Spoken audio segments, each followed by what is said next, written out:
Billionaire thought his mother was ordinary until he caught her practicing ancient witchcraft. The penthouse smelled like copper and burnt sage at 3 in the morning. Adrian Wyatt stood frozen in the doorway of his mother's bedroom, his hand still gripping the crystal doorknob, his breath caught somewhere between his lungs and his throat. The woman who'd raised him, who'd taught him to tie his shoes, who'd attended every board meeting since he'd taken over Wyatt Industries 5 years ago, was floating 3 feet above her bed. Not sitting. Not jumping. Floating.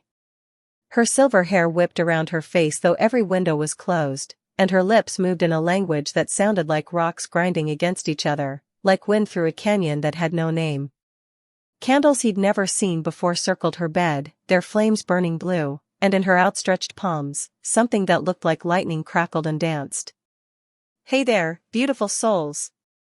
Welcome back to the channel, or if you're new here, welcome to a story that's about to shatter everything you thought you knew about family secrets. I'm so glad you're here with me tonight.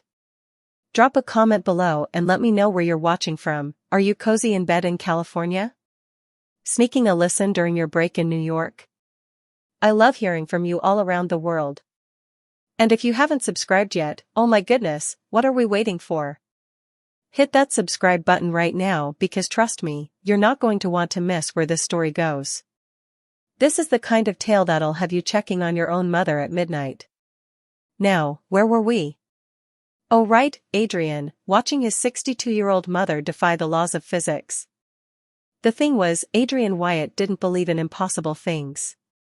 He believed in quarterly reports, in market trends, in the cold hard logic of profit margins and hostile takeovers. At 34, he'd tripled his father's fortune, turned Wyatt Industries into a tech empire that had its fingers in everything from artificial intelligence to renewable energy. He'd been featured on the cover of Fortune magazine. Time had called him the mind that never sleeps. But minds that never sleep sometimes saw things that couldn't be real. Hallucinations. Stress-induced breaks from reality. Except the heat from those blue flames was very real against his face. The smell, God, that smell, of ozone and something ancient, something that reminded him of the one time he'd visited those caves in Turkey, the ones carved out thousands of years ago. Eleanor Wyatt's eyes snapped open. They were glowing. Actually glowing, like someone had replaced her soft brown irises with molten gold. Adrian. Her voice echoed, layered with harmonics that human vocal cords shouldn't produce. You weren't supposed to see this. Then she dropped. Just fell straight down onto the bed with a thump and a very human oof, and suddenly she was just his mother again, silver hair slightly mussed, wearing her favorite lavender nightgown, looking at him with an expression caught somewhere between horror and resignation. The candles extinguished themselves. All of them. Simultaneously. The room plunged into darkness except for the city lights filtering through the floor-to-ceiling windows of the Manhattan penthouse they shared. 42 floors below, the city that never slept continued on, oblivious. Close the door, sweetheart, Eleanor said quietly, and now her voice was completely normal, the same voice that had read him bedtime stories, that had cheered at his high school graduation, that had held his hand at his father's funeral 8 years ago. Adrian's hand trembled as he pushed the door shut behind him. His mind was racing through explanations. Wires. Special effects. A very elaborate prank. Maybe he was having a stroke. Young people had strokes sometimes, didn't they? You're not having a stroke, Eleanor said, clicking on her bedside lamp. Warm yellow light flooded the room, revealing a space that looked completely normal now. No candles. No scorch marks. Nothing but his mother's tastefully decorated bedroom with its cream-colored walls and abstract art and the antique vanity that had belonged to his grandmother. I didn't say, Adrian started. You didn't have to.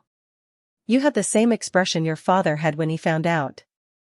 Eleanor sat on the edge of her bed, folding her hands in her lap like she was about to discuss the weather. You should sit down. I don't want to sit down.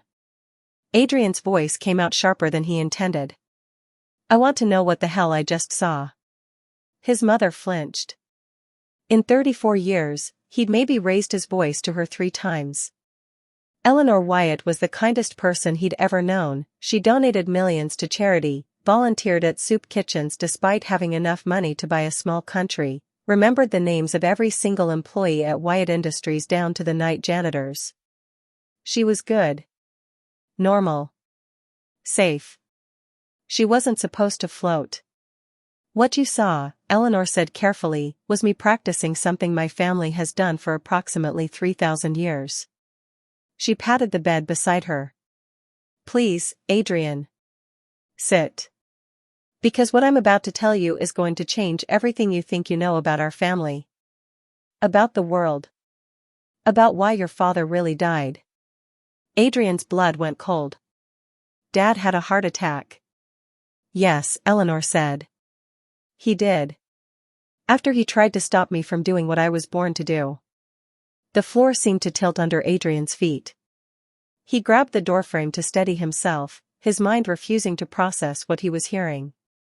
His father, Richard Wyatt, the man who'd built an empire from nothing, who'd been larger than life, had died on a golf course in Connecticut. Sudden cardiac arrest. The doctors said he'd had an undiagnosed condition. It was tragic but natural. Wasn't it?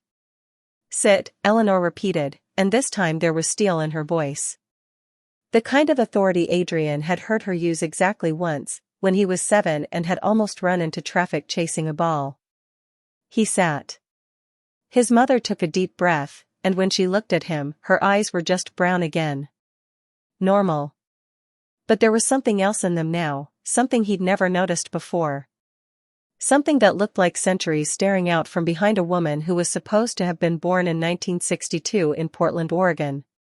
My family, Eleanor began, comes from a line of women who were old when Babylon was young. We've been called many things over the millennia. Witches. Priestesses. Oracles. Heretics. She smiled sadly. Your grandmother was one. Her mother before her. On and on, back through time. That's... Adrian searched for words. That's insane. Is it? Eleanor raised one hand, and without any visible effort, his phone lifted out of his pocket and floated gently into her palm. She handed it to him. Check your vitals on your smartwatch. Heart rate, blood pressure. You're perfectly healthy. Not hallucinating. Adrian looked down at his watch. Everything normal. He was awake. This was real. This was real. Why? The word came out as barely a whisper. Why didn't you ever tell me? Because, Eleanor said, and now her voice cracked with emotion, I wanted you to have a normal life. Your father and I agreed. We would keep you away from all of this, let you build your empire, let you be free. Her eyes glistened. But 3 weeks ago, something changed. Something woke up. What do you mean, woke up? Eleanor walked to her window, looking out over the glittering expanse of Manhattan. There are things in this world that sleep, Adrian. Ancient things. They slumber for centuries, sometimes millennia, waiting. And there are people like me whose job is to keep them asleep. To maintain the barriers between what you think of as reality and what lies beneath. She turned back to him, and in the city lights, he could see genuine fear on her face. One of those things is waking up. And it's waking up because it knows that I'm getting older, that my power is waning. It's been testing the barriers for weeks now. Small breaches. Animals dying in strange patterns. Electronics failing in perfect circles. There was an incident in Central Park 2 days ago, you probably saw it on the news. They said it was a gas leak. Adrian remembered. 30 square feet of grass had just died. Turned to ash in seconds. Every tree in a perfect circle had withered like they'd been dead for years. That was no gas leak, Eleanor continued. That was it reaching through. Trying to find me. And soon, it won't be reaching anymore. It'll be here. And when it arrives, everyone you know, everyone in this city, millions of people, will die screaming. She said it so matter-of-factly, like she was discussing stock prices. And you can stop it? Adrian heard himself ask. Some part of his brain had apparently decided to accept this madness and skip straight to problem solving. Maybe that was the blessing of being a businessman, treat everything like a deal to be made, a problem to be solved. I can, Eleanor said. But not alone. Not anymore. I need help, Adrian. And not just any help. She crossed the room and took his hands in hers. They were warm. Real. The hands that had bandaged his scraped knees and applauded at his college graduation. I need your help. Because you're not just my son. You're your father's son too. And your father's family had their own secrets. Their own power. It's in your blood, dormant, waiting. I can teach you to wake it up. Together, we might be strong enough to put this thing back to sleep for another 1,000 years. Adrian stared at his mother, this woman he thought he'd known his entire life, and felt his carefully constructed world crumbling like sand. What if I say no? He whispered. Eleanor's expression broke his heart. Then I'll fight alone. And I'll probably die. And so will everyone else. Outside, somewhere in the distance, a car alarm went off. Then another. Then a dozen, all in perfect sequence, spreading outward from their building in a pattern that couldn't possibly be coincidence. Eleanor's face went pale. It knows you know now. It can sense the change in you, the awakening of awareness. She gripped his hands tighter. We don't have as much time as I thought. I need your answer, Adrian. Tonight. Will you let me show you who you really are? And Adrian Wyatt, billionaire, skeptic, master of the rational universe, looked into his mother's ancient eyes and realized he'd been living in a lie his entire life. The only question was, did he have the courage to face the truth? Adrian didn't sleep. How could he? Every time he closed his eyes, he saw his mother floating, saw those impossible blue flames, heard her voice layered with harmonics that belonged in a cathedral or a cave, not a human throat. So he sat in his home office, a glass and steel sanctuary of minimalism and order, and did what he always did when the world stopped making sense. Research. By the time the sun rose over Manhattan, painting the skyscrapers in shades of amber and gold, Adrian had filled 3 legal pads with notes and opened 47 browser tabs. Ancient civilizations. Archaeological anomalies. Unexplained phenomena. He'd always dismissed this stuff as pseudoscience, the domain of conspiracy theorists and people who wore too much patchouli. Now he was reading about the Eleusinian mysteries with the focus he usually reserved for quarterly projections. Coffee? Adrian's head snapped up. Eleanor stood in the doorway, holding 2 mugs, looking perfectly normal in a cashmere sweater and tailored slacks. Her silver hair was pulled back in her usual elegant bun. She could have been heading to a charity board meeting. Is this real? Adrian asked. His voice was hoarse from disuse. All of this? Babylonian priestesses, mystery cults, ancient powers sleeping under the earth? All real. Eleanor set a mug in front of him, black, 2 sugars, exactly how he'd taken it since college. Some things, at least, were still normal. Though the internet will only get you so far. Most of the accurate information was deliberately obscured centuries ago. By people like you? By people like us. Eleanor settled into the leather chair across from his desk. The families who carry the old blood. We've spent millennia hiding in plain sight, keeping the world safe from things it's safer not knowing about. Adrian took a sip of coffee. It was perfect.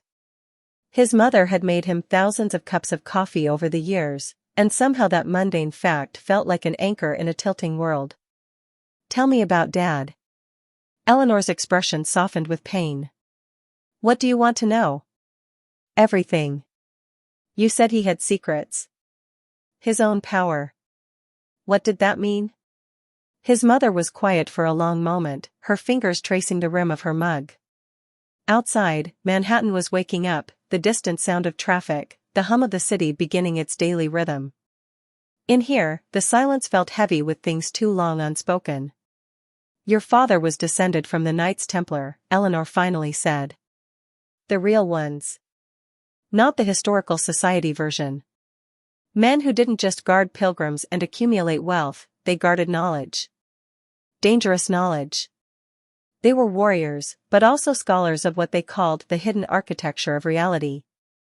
Adrian laughed, but it came out bitter. So what, Dad was some kind of magical knight? The man who taught me how to pitch a baseball and read a balance sheet? He was both. Eleanor's voice was firm. Richard was the most brilliant man I ever met. He could have used his gifts, his heritage, for so much. But he chose to walk away from it. For you. For me? He wanted you to have choices he never had. His father pushed him into the old ways, forced him to train from childhood. Richard resented it. So when you were born, we made a pact. We'd raise you normal. Let you choose your own path. Give you the childhood he never had. Adrian set down his mug with more force than intended. And now you're taking that choice away. No. Eleanor leaned forward, her eyes intense. I'm giving you the truth. What you do with it is still your choice. But Adrian, you asked me if this is real. Let me show you something. She stood and walked to his floor-to-ceiling windows. Come here. He joined her reluctantly. Below them, Manhattan sprawled in every direction, millions of people starting their days, completely oblivious to whatever nightmare his mother claimed was coming. What do you see? Eleanor asked. The city. People. Buildings. Look deeper. Not with your eyes. With the part of you that knew, the moment you saw me last night, that it was real. The part of you that recognized truth even when your rational mind screamed that it was impossible. Adrian wanted to argue, but something made him stop. Made him actually look the way she was asking. And for just a second, maybe less, the city looked different.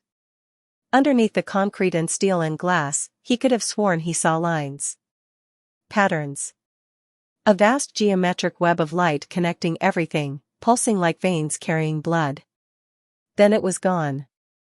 What was that? He breathed. The world beneath the world, Eleanor said quietly. The architecture your father's people studied. It's always been there. Most people never see it. But you just did, untrained, with no preparation. Do you know what that means? That I'm losing my mind? That you're incredibly powerful. Eleanor gripped his shoulder. More than I dared hope.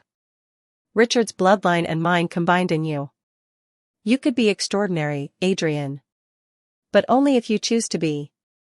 Before he could respond, his phone buzzed. Then again. Then it started ringing, the priority tone he'd set for his executive assistant. Don't, Eleanor started, but he'd already answered. Natalie, it's 6:30 in the morning. Mr. Wyatt, I'm sorry, but we have a situation. Natalie Hawthorne's voice was crisp and professional as always, but he could hear the tension underneath. 3 of our data centers went down simultaneously 20 minutes ago. Tokyo, London, and Seattle. The IT teams are saying it's impossible, there's no common point of failure, no cyber attack they can identify. Everything just stopped. Adrian's blood went cold. He looked at Eleanor, whose face had gone pale. Backups? He asked, already knowing the answer. Corrupted. All of them. Every redundancy we had. Natalie paused. Sir, we're talking about potentially billions of dollars in losses if we can't restore operations. The board is already calling an emergency meeting. I'll be there in an hour. He ended the call and turned to his mother. Tell me that's a coincidence. You know it's not. Eleanor's hands were trembling. It's targeting you now. Anything connected to you. It wants to isolate you, break down your normal life piece by piece until you have nowhere to hide. What the hell is this thing? A mistake. Eleanor's voice was barely a whisper. Made by my ancestors 4,000 years ago. They were trying to harness something they didn't understand, trying to bind a power that gave them control over nature, over reality itself. But it was too much. The binding failed, and what emerged, we've never had a name for it. It's not a demon or a god or anything with human understanding. It's hunger given form. Rage given consciousness. And every few centuries, it tries to break free. Adrian's mind was reeling. And you've stopped it before? My grandmother did, in 1952. Her mother before that, in 1788. On and on. Each time, it gets stronger. And each time, it takes more to put it back to sleep. Eleanor moved to his desk, pulled out a pen and paper, and began drawing symbols he didn't recognize. I need to teach you the basics. Now. We may not have days anymore, we might have hours. I have a company to save. Adrian. Eleanor looked up at him, and in her eyes was an intensity he'd never seen. If we don't stop this thing, there won't be a company. There won't be a Manhattan. The last time something like this fully manifested, the last time the binding completely failed, do you know what happened? He shook his head. Pompeii. The word hung in the air like a death sentence. Adrian looked at his phone, where emails were already flooding in, panicked messages from board members, investors, employees. His empire was crumbling in real time. Everything he'd built, everything he'd worked for. Then he looked at his mother, this woman who'd hidden an impossible truth for 34 years to give him a normal life. Teach me, he said. But I need to make one call first. Eleanor nodded. Make it quick. He dialed Natalie. I need you to do something that's going to sound insane. Given this morning, I'm ready for insane, she replied. Pull every available resource we have, liquid assets, whatever we can liquidate in the next 6 hours. Set up emergency funds for all our employees. Full salary for 3 months, even if the company goes under. Sir, that's not a request, Natalie. If this company is going down, our people don't go down with it. He paused. And I need you to cancel all my meetings for the next 72 hours. The board will lose their minds. Let them. Tell them. He looked at Eleanor. Tell them I'm dealing with a family emergency. Because I am.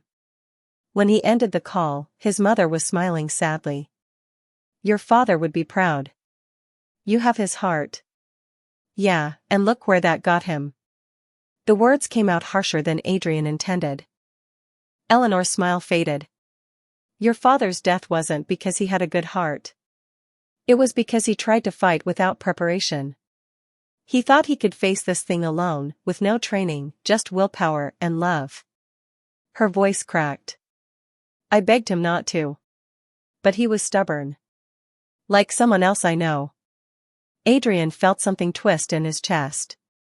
His whole life, he'd idolized his father. Richard Wyatt, the self-made billionaire. The man who'd built something from nothing. Finding out that even that story was a lie, that his father had come from some ancient lineage of mystical warriors, felt like losing him all over again. Show me, Adrian said quietly. Show me how to fight this thing. Not because I believe in magic or ancient powers or any of this. But because if there's even a chance that you're right, that millions of people could die, I need to know I did everything I could to stop it. Eleanor reached across the desk and took his hand. That's all I ask. A chance. Over the next several hours, Eleanor taught her son things that defied everything he thought he knew about reality. She showed him how to see the lines again, the geometric web that connected all things. How to trace them with his mind, to feel the pulse of energy that flowed through them like a vast, invisible circulatory system. Everything is connected, she explained, as Adrian sat cross-legged on his office floor, trying to quiet his mind the way she'd instructed. The old traditions understood this. They called it different things, the Tao, the Akashic Field, Indra's net. Your father's people called it the architecture. My people called it the weave. What you call it doesn't matter. What matters is learning to touch it. I can't, Adrian started, frustration building. He'd been trying for 20 minutes to see those lines again, to recreate that brief moment of clarity from earlier. You're thinking too hard. This isn't like running a business, where you can analyze and strategize. You have to feel it. Eleanor placed her hand on his chest, over his heart. Your father used to say that the architecture responds to truth. To authentic emotion. Stop trying to control it and just, be honest. About what you're feeling. Adrian took a deep breath. Honest. What was he feeling? Terror. Absolute terror. His mother was claiming the world was ending, that he had magical powers, that nothing he'd believed about reality was true. His company was imploding. His life was falling apart. And underneath all of that, a tiny, treacherous spark of something else. Excitement. Wonder. The same feeling he'd had as a kid when his father had taught him about stars and galaxies, that sense that the universe was so much bigger and stranger than he'd imagined. The lines blazed to life around him. Not just faint impressions this time, brilliant, crystalline structures of light, connecting everything in the room. He could see how his desk connected to the chair, to the windows, to the building itself, to the earth below, to the entire city. And through those connections, he could feel something. A pulse. A rhythm. Good, Eleanor whispered. Now, watch. She extended her hand, and one of the lines brightened, thickening until it looked almost solid. The pen on Adrian's desk rattled, then lifted into the air, floating along that line of light directly into Eleanor's palm. The lines aren't just connections, she explained. They're pathways. Channels for energy, for will. My family learned to move things along them. Your father's people learned to strengthen them, to reshape them. Combined, you could do both. Adrian stared at the floating pen, at the impossible made casual. Try it. He focused on another pen, trying to see the line connecting it to his hand. There, a thin thread of light, barely visible. He reached for it with his mind, tried to do whatever his mother had done. The pen exploded. Ink splattered everywhere, across his desk, his shirt, the expensive hardwood floor. Too much force, Eleanor said calmly, pulling a handkerchief from her pocket to wipe ink from her cheek. You're used to bulldozing through problems. This requires finesse. I destroyed a pen. Your father's first attempt set the drapes on fire. Eleanor smiled. You're doing fine. Try again. Gentler this time. They worked for hours, until Adrian could lift small objects, until he could trace the lines without losing them every few seconds. His head pounded from the concentration, and his clothes were ruined from various failures, but by noon, he could reliably move a coffee mug from his desk to his hand. It was the most exhausting thing he'd ever done. Enough, Eleanor finally said. You need food and rest. Your mind needs time to process. We don't have time for. The lights in his office went out. All of them, simultaneously. And in the sudden darkness, Adrian felt something that made his blood turn to ice. A presence. Vast and hungry and aware. Looking at him through the darkness like a predator spotting prey. Then the emergency lights kicked on, bathing everything in red, and the feeling vanished. Eleanor was standing at the window, her face ashen. It knows you're learning. It's going to accelerate its timeline. How long do we have? 2 days. Maybe less. She turned to him. I need to take you somewhere. There are others, people from the old families who've been preparing for this. You need to meet them.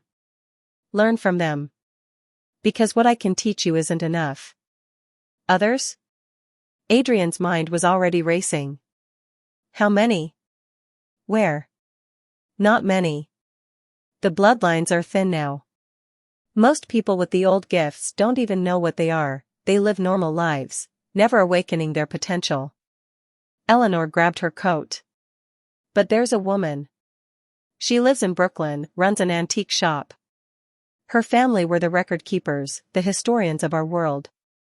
If anyone knows a weakness in this thing, it's her. Brooklyn? We don't have time to. We make time, Eleanor said firmly. Adrian, you're powerful, but you're untrained. Fighting this thing without knowledge is exactly how your father died. I won't lose you the same way. The raw pain in her voice stopped his objections cold. Okay, he said quietly. Brooklyn. But first, I need to change out of my ink-covered shirt. Eleanor managed a weak smile. Your father always said that. Eleanor, the world might be ending, but I'm not facing it with coffee stains on my tie. For the first time since this nightmare began, Adrian felt a connection to the father he'd lost. A man who'd hidden his true nature, who'd walked away from power to be normal, who'd died trying to protect the people he loved. Maybe they weren't so different after all. As he headed to his bedroom to change, his phone buzzed again. A text from Natalie, employee funds secured. Board is threatening mutiny. Hope this family emergency is worth it. Adrian looked at his mother, who was already pulling up information about the Brooklyn antique shop on her tablet, her face set with determination. It is, he typed back. Trust me. He just hoped that when this was over, if he survived, he'd still have a company to come back to. But right now, billions in losses seemed like a small price to pay for keeping the world from ending. The antique shop was sandwiched between an artisanal coffee roaster and a vintage clothing boutique in Brooklyn's Dumbo district. Adrian had driven past places like this 1,000 times, quirky storefronts with hand-painted signs, windows cluttered with dusty curiosities that tourists loved and he'd always dismissed as overpriced junk.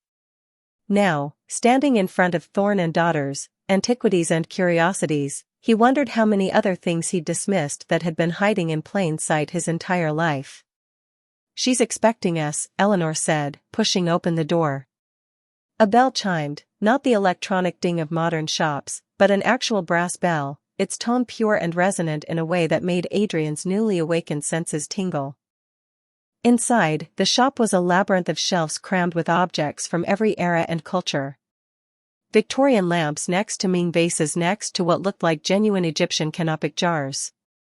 The air smelled like old paper, sandalwood, and something else, something that reminded Adrian of the ozone scent from his mother's room. Eleanor Wyatt. The voice came from the back of the shop, warm and rich with an accent Adrian couldn't quite place. I wondered when you'd finally bring him. A woman emerged from behind a shelf of ancient-looking books. She was younger than Adrian expected, maybe his age, with dark hair pulled into a messy bun, wearing jeans and a worn Columbia University sweatshirt. But her eyes were old. Not physically, they were a striking green, but the way they looked at him felt ancient, assessing, seeing things he wasn't sure he wanted seen. Adrian, this is Clarice Thorne, Eleanor said. Clarice, my son. Clarice wiped her hands on her jeans and extended one to Adrian. When their palms met, he felt a jolt, like static electricity but warmer, and for a split second, he could have sworn he saw golden light flare where their skin touched. Strong, Clarice said, not letting go. Untrained and raw as hell, but strong. Eleanor, you've been holding out on us. Why didn't you tell the council he had this much potential? Because I was hoping he'd never need it, Eleanor said quietly. Clarice released Adrian's hand and turned to lock the shop's front door, flipping the sign to closed. Well, that ship has sailed, set on fire, and sunk to the bottom of the ocean. You felt the surge last night? Everyone felt it, Eleanor said. That's why I'm here. We need access to the archives. The archives? Clarice's eyebrows shot up. Eleanor, you know the rules. The council hasn't authorized. Screw the council. Eleanor's voice turned hard in a way Adrian had never heard. Meredith is dying. James is too old to fight. And the rest of them are too scared to admit what's coming. We need information, and we need it now. Adrian watched this exchange feeling like he'd walked into a corporate negotiation in a language he didn't speak. What archives?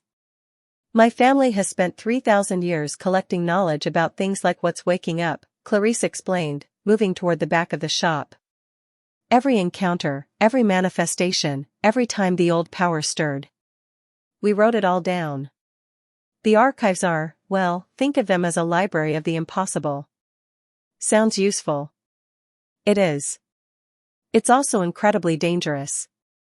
Clarice pushed aside a bookshelf, which moved far too easily for something that looked like it weighed a ton, revealing a door covered in symbols similar to the ones Eleanor had drawn that morning. The information in here has driven people mad. Literally. There are truths humans aren't meant to know, and they're all documented downstairs. Downstairs? Adrian looked at the floor, saw nothing but worn hardwood. Way downstairs. Clarice placed her palm against the door, and the symbols began to glow. Fair warning, once you see what's in here, you can't unsee it. You can't go back to your normal life and pretend none of this is real. So I'm giving you one last chance to walk away, billionaire boy. Your mom can handle this without you. No, Eleanor said sharply. I can't. Not anymore. I need him, Clarice. The two women stared at each other, some wordless communication passing between them. Finally, Clarice sighed. Your funeral. Or more likely, your psychological breakdown. She pushed the door open, revealing a staircase spiraling down into darkness. Watch your step. And whatever you do, don't touch anything I don't tell you to touch. They descended. And descended. And descended. Adrian counted 200 steps before he stopped counting. The air grew cooler, drier, and that strange ozone smell intensified. The staircase was lit by the same blue flames he'd seen in his mother's room, burning in sconces along the walls without any visible fuel source. Finally, they reached the bottom. Adrian had been in many impressive spaces, corporate boardrooms, museum galleries, even the Sistine Chapel once. None of them had prepared him for this. The archives stretched in every direction, so vast he couldn't see the walls. Shelves rose toward a ceiling lost in shadow, filled with books, scrolls, tablets, objects he had no names for. The blue flames were everywhere, providing enough light to see by but creating pools of shadow that seemed to move when he wasn't looking directly at them. This is impossible, he breathed. We're under a building that can't be more than 5,000 square feet. This space is bigger on the inside than the outside, yeah. Clarice walked confidently into the maze of shelves. The architects, your dad's people, built this place in the 1700s. They understood that space is more flexible than most people think. Come on, we don't have all day. She led them through the labyrinth with the confidence of someone who'd grown up here. Which, Adrian realized, she probably had. How many people know about this place? He asked. Currently? Maybe 20, worldwide. The council keeps it secret even from most of the old families. Too much knowledge in one place makes it a target. Clarice stopped at a shelf and ran her fingers along the spines of books that looked older than civilization. Ah, here we go. She pulled out a massive tome bound in leather that looked uncomfortably like human skin. The symbols on the cover made Adrian's eyes hurt to look at directly. The Codex of Manifestations, Clarice said, setting it on a nearby reading table with a heavy thud. Every recorded emergence of the old powers, going back to Sumer. If there's a pattern, a weakness, anything we can exploit, it'll be in here. She opened the book, and Adrian's breath caught. The pages weren't paper, they were something else, something that shimmered with inner light. And the writing shifted, changing languages as he watched. Latin became Greek, became something with characters that looked like wedges pressed into clay. It adapts to the reader, Eleanor explained. Shows you what you're ready to understand. Clarice flipped through pages, her eyes scanning with practiced speed. Here. 1952, your grandmother's encounter, Eleanor. Adrian leaned closer. On the page, he could see images forming, not illustrations but something like moving photographs, showing a woman who looked eerily like his mother standing in what appeared to be a field in rural America. She was drawing symbols in the air with both hands, and from the ground, something was emerging. Something dark and wrong that made Adrian's stomach turn just looking at the image. Evelyn Wyatt, Eleanor said softly, touching the page. My mother. She was 34 when she faced it. My age when I had you. What happened? Adrian asked. She won, Clarice said. Barely. Put it back to sleep for another cycle. But look at the cost. The image shifted, showing the aftermath. The field was scorched for acres in every direction. And Evelyn Wyatt was lying on the ground, her hair turned white, her hands scarred with burn patterns that looked like the same symbols she'd been drawing. She lived, Eleanor said, but she was never the same. The power required to bind it took most of her life force. She died 6 years later. I was only 12. Adrian felt something twist in his chest. He looked at his mother, 62, still vibrant and strong, but not young anymore. And if you fight this thing alone? Eleanor met his eyes. I'll die. Maybe not immediately, but the binding will take everything I have left. I won't see next Christmas. Jesus, Mom. Which is why you're here, Clarice interrupted, flipping to another page. 2 bloodlines are stronger than one. An architect and a weaver working together, that's never been tried before. Your parents kept you out of it, which means the old power has no defenses against you. You're an unknown variable. She pulled out another book, this one smaller but somehow feeling heavier. This is from your father's family. The Templar records. They documented something in 1307, right before the order was destroyed by the church. Adrian scanned the page, his newly flexible understanding of languages shifting the medieval French into English. They found something in Jerusalem. Under the Temple Mount. A chamber sealed with symbols older than the city itself. Keep reading, Clarice urged. We entered the chamber against all wisdom, Adrian read aloud. Inside, we found not treasure but knowledge. The architecture of reality laid bare. We learned that what men call creation is but a thin skin over something older. Something that was here first. And we learned that there are those who keep it sleeping, women of ancient bloodlines, working in shadow since before history began. He looked up at his mother. They knew about you? About your family? Some of them, Eleanor confirmed. The smarter ones. That's how I met your father, through his grandfather, who'd figured out that the old stories of witches and heretics were covering up something real. He approached my mother, proposed an alliance. And they fell in love instead, Clarice said with a slight smile. Very romantic. Very stupid. The council almost exiled Eleanor for marrying an architect. Worth it, Eleanor said firmly. Clarice's expression softened. Yeah, I know. She turned back to Adrian. Point is, your father's people understood the structure of how this thing is bound. Your mother's people have the power to maintain the binding. You, theoretically, have both skill sets in your DNA. You just need to learn to use them. In 2 days. In less than 2 days now. Clarice checked her watch. The accelerations are getting worse. I had 3 protective wards fail this morning, wards that have held for 2 centuries. It's testing every barrier, looking for weak points. As if on cue, the blue flames flickered. All of them, simultaneously. Eleanor's face went pale.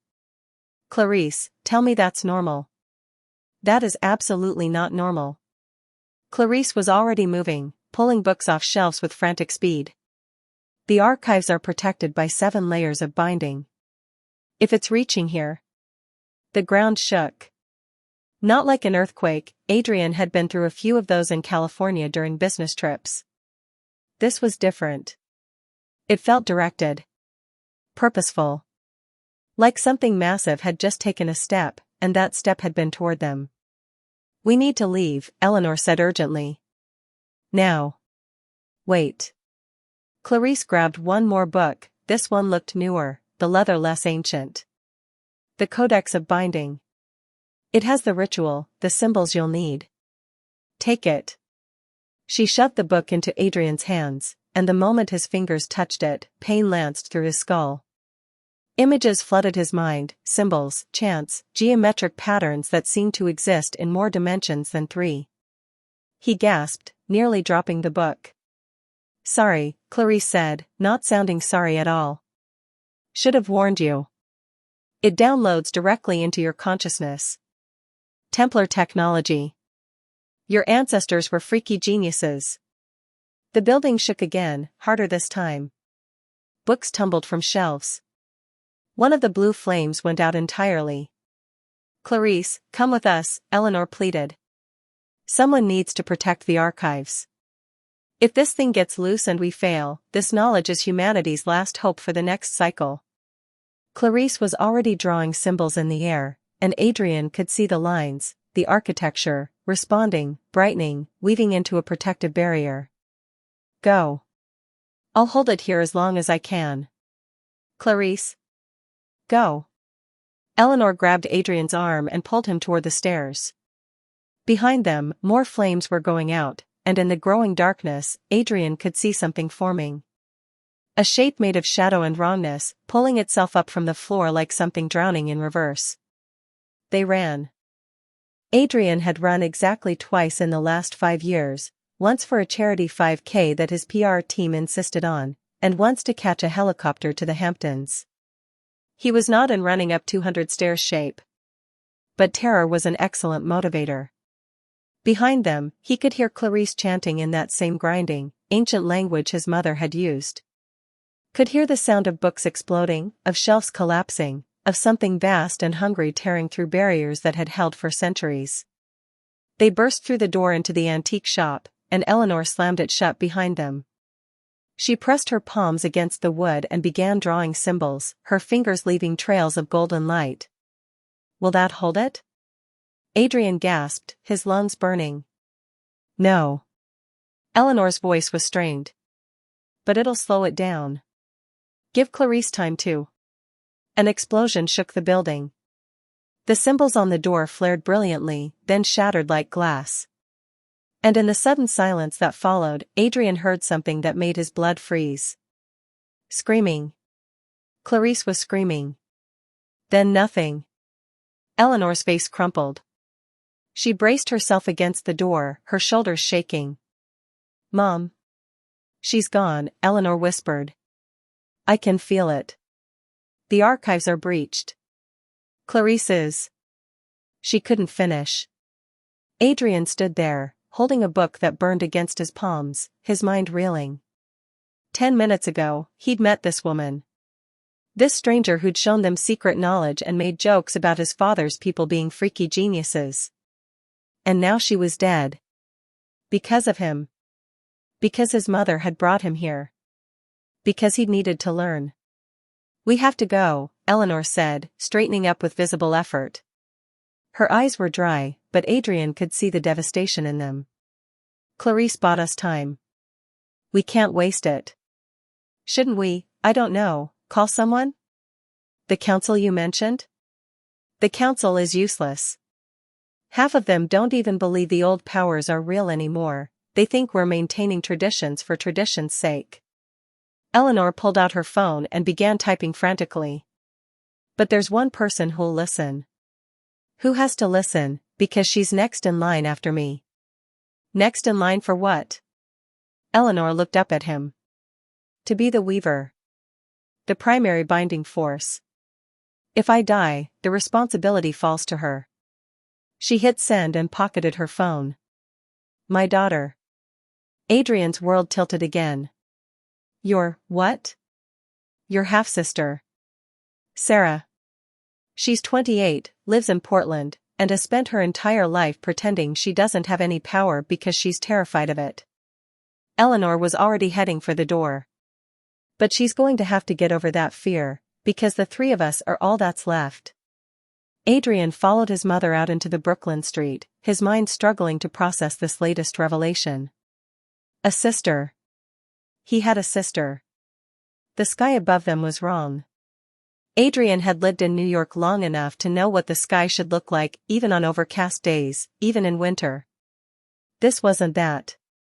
The clouds were moving too fast, swirling in patterns that looked almost geometric. And the color was off, too dark for noon, tinged with a sickly green. People on the street were starting to notice. Pointing. Taking pictures with their phones. It's running out of patience, Eleanor said quietly. Clarice's death fed it. Made it stronger. We have maybe 24 hours before it fully manifests. And then? Then it won't matter that you're a billionaire or that I've spent 60 years trying to protect the world or that your sister is hiding in Portland hoping this all goes away. Eleanor's voice was hard. Then we all burn together. Adrian looked down at the book in his hands, the Codex of Binding, filled with knowledge his ancestors had died to preserve. He could feel it pulsing against his palms, warm and alive and waiting. Portland, he said. How fast can we get there? Eleanor smiled grimly. I'll call the pilot. Private jet has some advantages. As they walked toward the street to hail a cab, Adrian's phone buzzed. A news alert, unexplained phenomena reported across globe, scientists baffled by coordinated events. He clicked through. Reports of animals fleeing cities in massive groups. Electronics failing in patterns that made no sense. People experiencing shared nightmares about something beneath the earth, waking up. The world was ending, and nobody knew it yet. Nobody except him, his mother, and apparently a half-sister he'd never met who was going to help them save everyone. No pressure. Behind them, in the antique shop they'd just fled, Adrian heard glass shattering. He turned to look and saw something that would haunt him for the rest of his life, however long that might be. The shop was collapsing inward, imploding like a black hole had opened in its center. And for just a second, in the darkness at the heart of the implosion, he saw something looking back at him. Hungry. Patient. Coming. Then it was gone, and the shop was just rubble, and people were screaming and running, and sirens were already starting to wail in the distance. Don't look back, Eleanor said, pulling him toward the street. Never look back. It feeds on attention, on fear. Just keep moving. So Adrian kept moving, climbing into a cab, heading toward an airport and a sister and a destiny he'd never asked for. But as Manhattan receded behind them, he couldn't help but think of Clarice Thorne, who'd died to buy them time. He wouldn't waste it. Whatever this thing was, whatever it took to stop it, he'd do it. He had to. Because the alternative was unthinkable. The Gulfstream G650 cut through the sky at 560 miles per hour, chasing the sun westward.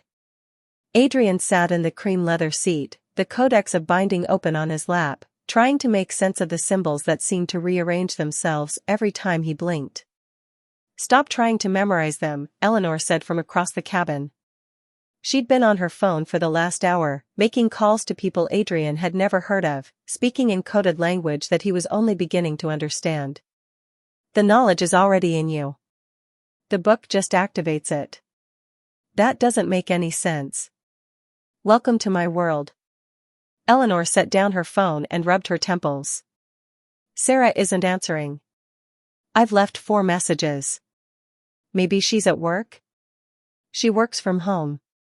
Freelance graphic designer. Eleanor's expression was pained. She's avoiding me. We haven't spoken in 3 years. Adrian looked up from the book. 3 years? Mom, what happened? I tried to train her. Eleanor's voice was barely above a whisper. When she turned 25, the age when the power fully awakens, I thought I was doing the right thing. Showing her what she was capable of. But I pushed too hard, too fast. She wasn't like you, she didn't have the architect blood to balance things out. When she touched the weave for the first time, really touched it, she saw everything. Everything? Every connection. Every life linked to hers, every death that would come, every tragedy and joy playing out across the web of reality simultaneously. It's called the cascade. Most weavers experience it gradually, learn to filter it over years. But Sarah. Eleanor's hands trembled. She got it all at once. She was in a psych ward for 2 months. And when she got out, she told me she never wanted to see me again. The weight of that confession hung in the air between them. And now you're going to ask her to do it again, Adrian said quietly. Now I'm going to ask her to save the world. Eleanor looked out the window at the clouds rushing past. I'm a terrible mother. You're not. I kept secrets from you your entire life. I broke my daughter's mind trying to force her into a destiny she didn't want. And your father. She closed her eyes. Richard tried to tell me I was wrong. That we should let our children choose. But I was so certain I knew best. Adrian had never seen his mother like this, vulnerable, second-guessing herself. Eleanor Wyatt was always poised, always confident, always 3 steps ahead. This woman looked lost. He closed the codex and moved to sit beside her. You were trying to protect people. That's not terrible. That's just complicated. Complicated. Eleanor laughed bitterly. That's a diplomatic word for it. I learned from the best. Adrian took her hand. We'll figure this out. Sarah will listen. And if she doesn't, we'll find another way. There is no other way. The binding requires 3 points, the weaver who holds the power, the architect who shapes the structure, and the anchor who grounds it all. I'm the weaver. You're the architect. Sarah is the anchor, it's her birthright from my grandmother's line. Without her, the ritual will fail. Adrian's phone buzzed. A text from Natalie, board voted. You're out. I'm sorry. He stared at the message, feeling oddly detached. 24 hours ago, this would have destroyed him. His company, his life's work, gone in a sentence. Now it barely registered. Everything okay? Eleanor asked. I just lost my company. Adrian pocketed the phone. Turns out disappearing during a crisis and liquidating assets for employee protection looks a lot like embezzlement to nervous board members. Oh, Adrian. It's fine. Really. And surprisingly, he meant it. What good is a company if there's no world to run it in? Eleanor squeezed his hand. Your father would have said the same thing. Yeah, well, maybe I'm finally understanding why he made the choices he did. They flew in silence for a while, the jet engines a constant hum. Adrian found himself thinking about his father, really thinking about him for the first time since learning the truth. Richard Wyatt had walked away from an ancient legacy, from power most people couldn't imagine, to be a normal dad. To teach his son about baseball and business instead of magic and monsters. That took a different kind of courage. Tell me about him, Adrian said. The real him. Not the version you let me believe in. Eleanor was quiet for a long moment. When she spoke, her voice was soft with memory. Richard was brilliant. Not just smart, brilliant in a way that scared people. He could see the architecture like you're learning to, but he could also manipulate it in ways that shouldn't be possible. His family thought he'd be the greatest architect in generations. She smiled sadly. But he hated it.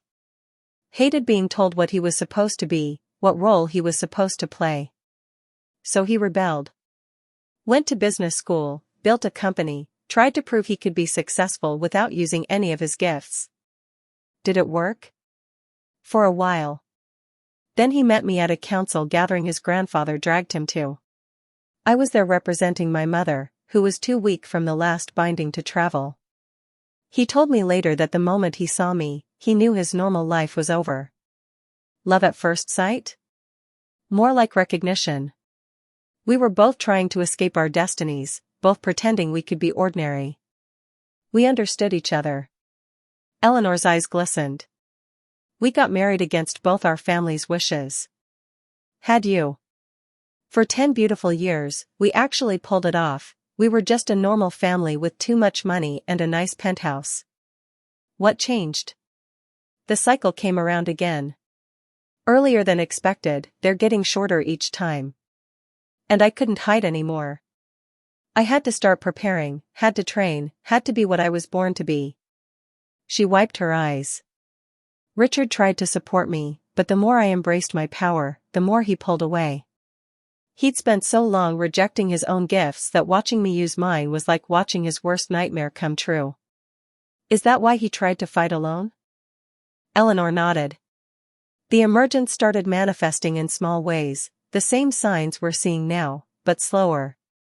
Richard thought if he could use the architect abilities he'd been suppressing, he could reinforce the bindings without me having to burn myself out. He went to the old Templar site in Connecticut. The golf course was built over it, actually. There's a node there, a place where the architecture is strongest. And he wasn't strong enough. Years of denial had atrophied his gifts. When he tried to channel that much power, his body couldn't handle it. His heart just stopped. Eleanor's voice broke. I felt it through the weave. Felt the exact moment he died. I was at a charity luncheon in the city, surrounded by people talking about fundraising quotas, and I felt my husband's life snuff out like a candle. Adrian pulled his mother into a hug, feeling her sob quietly against his shoulder. All these years, he'd thought she'd processed his father's death, moved through her grief. He'd never realized she'd been carrying this guilt. It wasn't your fault, he said firmly. Wasn't it? I should have trained him properly, should have insisted he maintain his abilities instead of letting him pretend. He made his choice. Just like you're letting me make mine. Adrian pulled back to look at her. Dad tried to be a hero for you. That's not a bad way to go. Eleanor managed a watery smile. When did you get so wise? About 20,000 feet ago. The pilot's voice crackled over the intercom. Ms. Wyatt, we're beginning our descent into Portland. Should be on the ground in 15 minutes. Eleanor straightened up, wiping her eyes and visibly pulling herself together. The vulnerable woman disappeared, replaced by the determined matriarch. Sarah lives in the Pearl District. I have her address. And if she won't help? Then I'll beg. I'll grovel. I'll do whatever it takes. Eleanor's jaw set with determination. Because I won't lose both my children to this thing. Portland was raining, because of course it was. Adrian had been to the Pacific Northwest exactly twice, once for a tech conference, once to acquire a startup. Both times, it had been raining.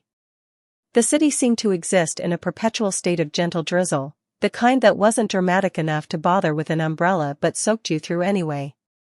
Their Uber, Eleanor had left the private security detail behind, saying they'd just complicate things, wound through streets lined with food carts and craft breweries and people who looked like they'd never heard of corporate dress codes.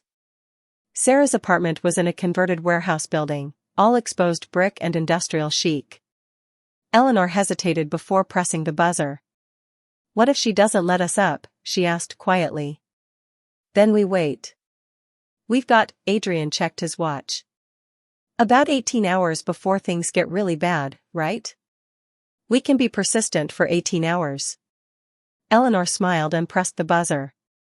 Silence. She pressed it again. More silence.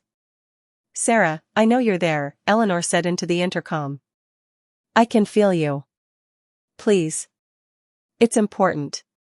A long pause. Then, everything's always important with you, Eleanor. The voice was female, younger, with an edge of bitterness that made Adrian wince. This is different, Eleanor said. It's the emergence. It's happening now. I need your help. No. Sarah. I said no. I'm not doing this. I'm not touching that power again. I'm not going back to that place. Sarah's voice cracked. Find someone else to break. There is no one else. The bloodline is almost gone. It's just you and me, Anne. And the brother I've never met? Sarah laughed harshly. Yeah, I know about him. You kept him safe and normal while you tried to turn me into your replacement. How is that fair? Adrian stepped forward. Sarah? This is Adrian. And you're right, it's not fair. None of this is fair. But people are going to die if we don't stop this thing.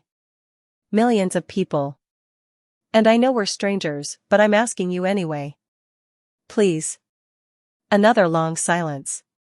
Then the door buzzed open. They took the elevator to the 4th floor in tense quiet. When they reached apartment 4C, the door was already open. Sarah Wyatt looked like their mother. Same bone structure, same silver blonde hair, though Sarah's was cut in a sharp bob with purple streaks. She was shorter than Adrian expected, maybe 5'4", wearing black jeans and an oversized sweater that said Portland, where young people go to retire. But it was her eyes that caught him. They were the same green as Clarice Thorne's had been, and they held the same ancient weight. "Well," Sarah said, looking Adrian up and down. "You definitely got the architect genes. You have that same irritating I can see through reality look Dad used to get." "You remember him?" Adrian asked, surprised. "I was 10 when he died. Old enough to remember the man who taught me to ride a bike and make terrible puns." Sarah's expression softened slightly. "Come in. I don't want the neighbors hearing this conversation." The apartment was small but meticulously organized. Graphic design work covered one wall, printouts of logos and brand identities and magazine layouts. A standing desk held 3 monitors, all displaying different projects in progress. It was the space of someone who'd built a careful, controlled life. And Adrian could see the protections. Now that he knew what to look for, they were obvious. Symbols painted into the crown molding. Crystals arranged in geometric patterns on the windowsills. Salt lines at every threshold. Sarah had warded her entire apartment against the supernatural. She caught him noticing. "Yeah, I know it looks paranoid. But it's kept me safe for 3 years. Kept the weave from finding me, kept the visions away, kept me normal." "Sweetie," Eleanor started. "Don't." Sarah held up a hand. "Don't sweetie me. You don't get to show up after 3 years of silence and act like we're still family." "We are family," Eleanor said firmly. "Family doesn't torture each other in the name of destiny." The words hung in the air like an accusation. Adrian cleared his throat. "What if we just explain what's happening? No pressure, no expectations. Just information. Then you can decide." Sarah studied him for a long moment. "You really are Dad's son." Same let's be rational about the irrational approach. She sighed and gestured to her couch. "Fine. Sit.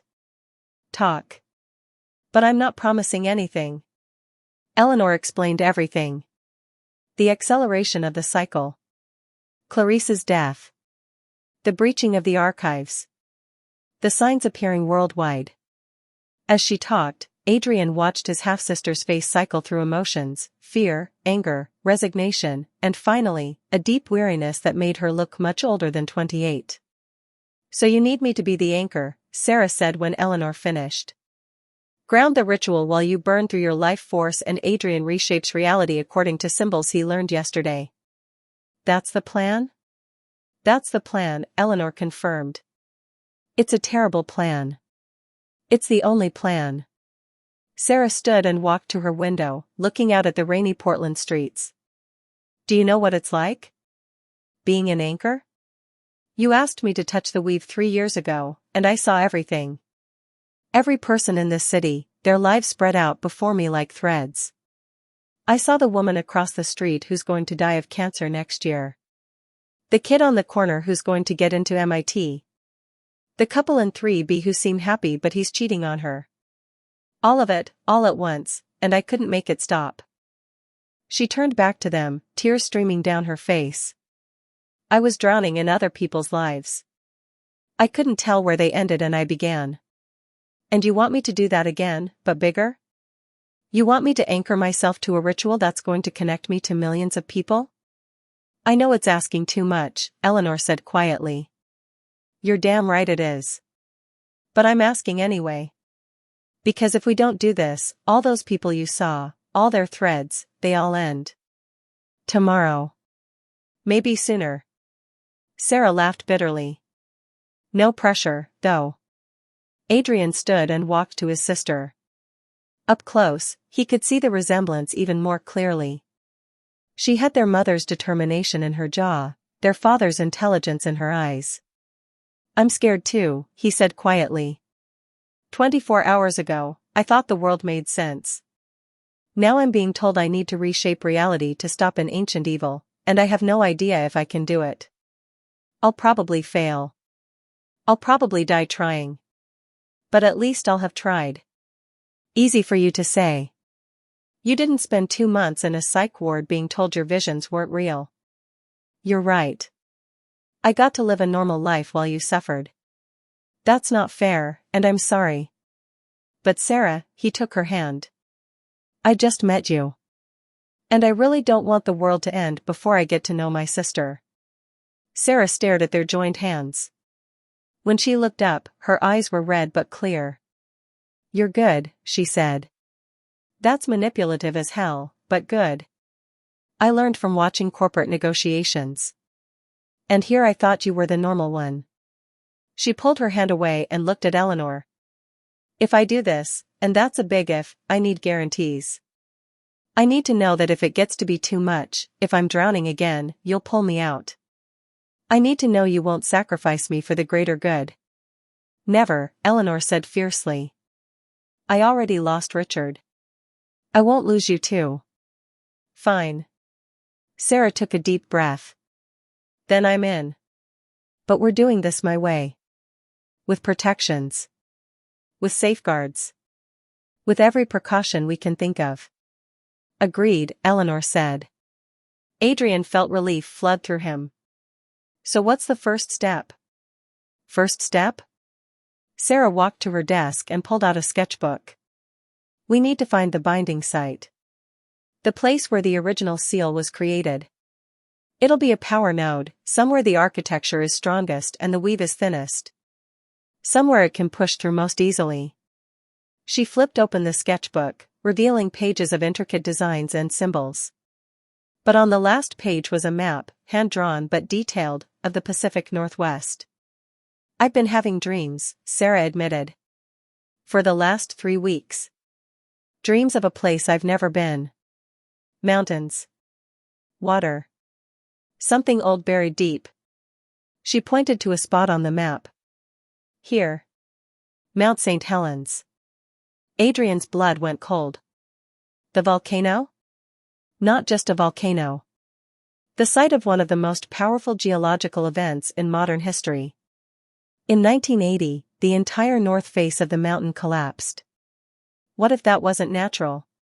What if something was trying to break free? Eleanor stared at the map. The 1788 emergence. My great-great-grandmother's binding.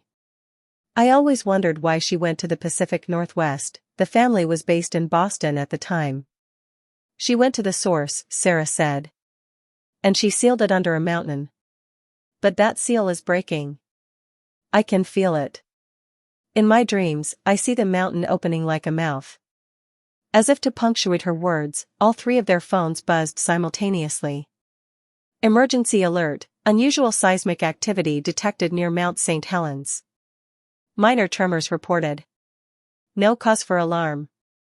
No cause for alarm, Sarah read aloud. Right. Adrian pulled up a newsfeed on his phone.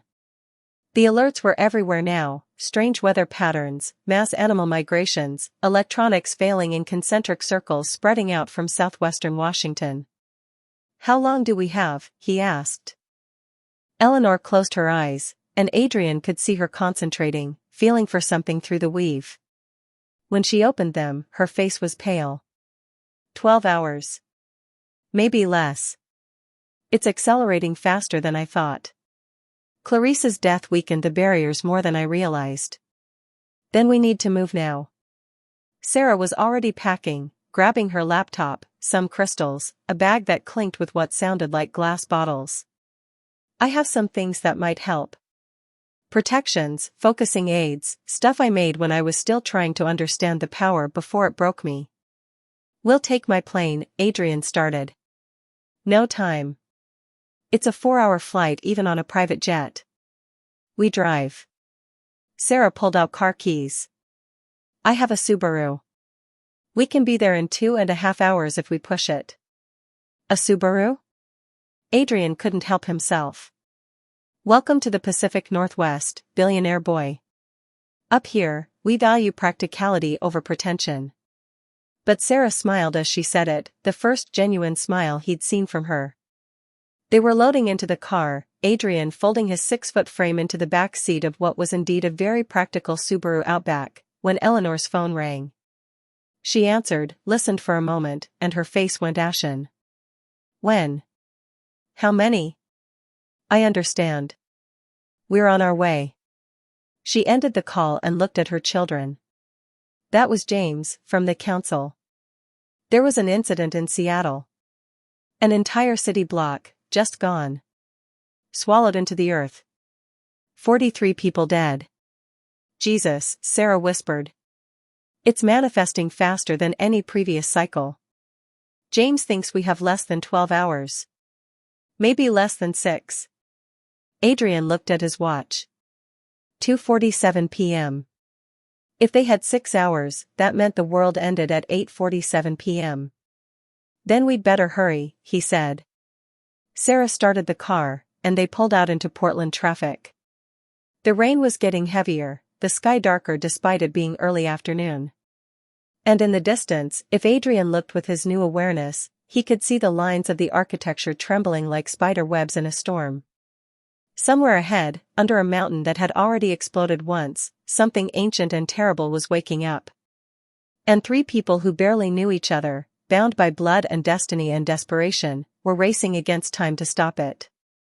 Adrian pulled out the Codex of Binding and began reading again, hoping the symbols would make sense when it mattered. Hoping he wouldn't let everyone down. Hoping his father was wrong about dying for the people you loved. Though deep down, he suspected Richard Wyatt had been exactly right. The Subaru's windshield wipers beat a frantic rhythm against the rain as Sarah pushed the car north on I-5. Traffic was already backing up, people fleeing Seattle after the news broke about the sinkhole that had swallowed an entire block. Adrian knew better now. That was no sinkhole. We're not going to make it in time, Sarah said, white-knuckling the steering wheel. Even if we get to the mountain, setting up the ritual will take hours. Hours we don't have. There might be another way, Eleanor said from the passenger seat. She'd been silent for the last 20 minutes, her eyes closed, her breathing slow and measured. Sarah, how much do you remember from your training? Before the cascade? Not much. I've spent 3 years trying to forget it all. But you remember the basics? How to see the weave. How to follow the threads. Sarah's hands tightened on the wheel. I remember. Why? Because there's a shortcut. A way to reach the binding site faster than driving. Adrian leaned forward from the back seat. What kind of shortcut? Eleanor opened her eyes and turned to look at him. The weave connects all things, all places. Distance is just another type of separation. The architects understood this, they built doorways through the architecture. Portals, essentially, though that word makes it sound more magical than it is. It's just, folding space. You can teleport? Adrian's voice came out higher than he intended. Not exactly. And not safely. It takes enormous power, and if you don't know exactly where you're going, you can end up. Eleanor trailed off. End up where? Sarah asked. Nowhere. Everywhere. Lost in the spaces between places. Your father's grandfather tried it once. They never found his body. The car was silent except for the rain and the rhythmic thump of the wipers. But you think we should try it anyway, Adrian said. I think we don't have a choice. Eleanor pulled out her phone and opened a map. There's a node point 40 miles from here. A place where the architecture is strong enough to support a doorway. An old-growth forest that the logging companies never touched, the trees are over 500 years old. Places like that accumulate power. And on the other side? Sarah asked. Mount St. Helens. The Johnston Ridge Observatory. It's the closest stable point to the binding site that I can visualize clearly enough to aim for. Adrian felt his stomach drop. What are the odds we make it through intact? Honestly? Maybe 70%. But the odds we save the world by driving are close to zero, so I'll take those numbers. Sarah let out a sharp laugh. 70%. Great. Those are terrible odds. I know. And if we don't make it, we just cease to exist? Most likely. Sarah was quiet for a moment, then she jerked the wheel right, cutting across 2 lanes toward an exit. Horns blared. Well, I always said I'd rather die doing something impossible than live a safe, boring life. Guess it's time to put my money where my mouth is. 15 minutes later, they were standing in a forest that felt older than civilization. The Douglas firs towered above them, their trunks so massive that all 3 of them couldn't have joined hands around one. The canopy was so thick that the rain barely reached the forest floor, creating a hushed, cathedral-like atmosphere. The air smelled of moss and earth and something else, that ozone scent Adrian was learning to associate with concentrated power. Here, Eleanor said, stopping in a small clearing. Can you feel it? Adrian could. The lines of the architecture were brilliant here, thick and pulsing with energy. They wove between the trees like veins of light, converging on this exact spot. It's beautiful, Sarah whispered. She'd taken off her jacket despite the cold, and Adrian could see goosebumps on her arms. I forgot how beautiful it could be. When you're not drowning in it. Eleanor began drawing symbols in the air, her fingers leaving trails of golden light that hung suspended. Adrian, I need you to reinforce the structure. You've been studying the codex, you know the patterns. Build me a framework that can hold a doorway. I've never done anything like this. Your father did it instinctively the first time. It's in your blood. Trust it. Adrian closed his eyes and reached for the architecture. The lines responded eagerly, almost too eagerly. They wanted to be shaped, wanted to be used. He could feel the pattern in his mind, downloaded from the codex. A geometric structure that existed in more dimensions than 3, a framework that could hold open a fold in space. He began to build. It was like conducting an orchestra and solving a differential equation and painting a masterpiece all at once. Each line had to be precisely placed, precisely angled, perfectly balanced. Too much tension and the whole thing would collapse. Too little and it wouldn't hold. Sweat dripped down his face despite the cold. His head pounded. But the structure was taking shape, a shimmering geometric flower that hung in the air, rotating slowly through dimensions his eyes couldn't quite follow. Good, Eleanor said. Sarah, I need you to anchor it. Find the thread that connects this place to the mountain and hold it steady.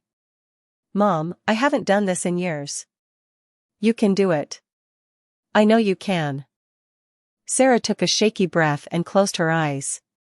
When she opened them, they were glowing with that golden light Adrian had seen in his mother's eyes that first night. She raised her hands, and Adrian could see her fingers moving like she was plucking invisible strings.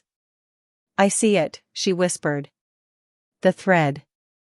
It's God, it's huge. Like a river of light cutting across the state. Can you hold it? I think so. Sarah gasped. There are so many others. So many threads. I can feel everyone in Portland, everyone in Seattle, everyone connected to this thing.